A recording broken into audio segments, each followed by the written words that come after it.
Rationing পদ্ধতিতে সরকারের জ্বালানি তেল বিক্রি ঘোষণার পর ফিলিং স্টেশনে ভিড় আরও বেড়েছে। মধ্যপ্রাচ্যের উত্তপ্ত পরিস্থিতিতে বৈশ্বিকভাবে তেলের সরবরাহ কমে যাওয়ায় সংকটের আশঙ্কায় নেওয়া হয়েছে এই সিদ্ধান্ত। এমন পরিস্থিতিতে আতঙ্কে অনেকেই ফিলিং স্টেশনে ভিড় করছেন।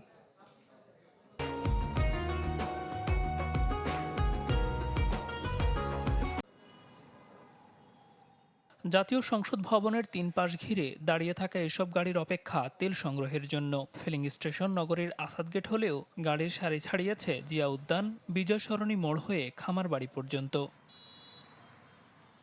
রেশমিং পদ্ধতিতে জ্বালানি তেল বিক্রির ঘোষণার পর থেকে ফিলিং স্টেশনে ভিড় আরও বেড়েছে।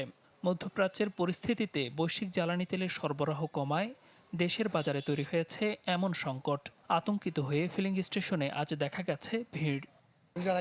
সারাদিন প্রায় 2 ঘন্টা উপরে দাঁড়ায় আছে। আমার কাছে পুরাই একটা ফিলস লাইক আর্টিফিশিয়াল করা হয়েছে, মানে মানুষের হুজুগে হয়েছে এটা। ম্যাক্সিমাম পাম্পগুলো থাকে বন্ধ, এই তেলটাকে খুঁজতে খুঁজতেই মানে বাইকে যে তেল থাকে সেটা শেষ হয়ে যায়। রাইট না করতে পারলে তো আমাদের সংসার চলবে না। আমাদের সামনে ঈদ, কালকে তো 2বার আয়া যায়, তেল হয় না, জায়গা মতন যাই তেল শেষ করে। আজকে সকাল 7টা বাজে আসছি, আইসা দেখি যে 400 গাড়ির সিরিয়াল পিছে পড়ছি।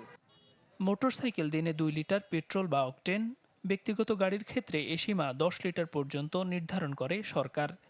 তারপরও অধিকাংশ ফিলিং স্টেশনে পুরোদমে বন্ধ রয়েছে তেল বিক্রি। বিজয় সরণির ট্রাস্ট ফিলিং স্টেশনে যানবাহনের সারি ছাড়িয়েছে জাহাঙ্গীর গেটে। পরিস্থিতি সামাল দিতে হিমশিম অবস্থায় সংশ্লিষ্টদের। যাদের তেল দরকার 20 লিটার, তারা এখন দাবি করছে 50 লিটার দিতে হবে। আর গভর্নমেন্ট বারবার আশ্বস্ত করছে যে দিচ্ছে। আমরা যতটুকু সোফার, আমি বললাম সোফার আমরা যতটুকু ফিউল ডিমান্ড করেছি আমরা পেয়েছি সরকারের কাছ থেকে।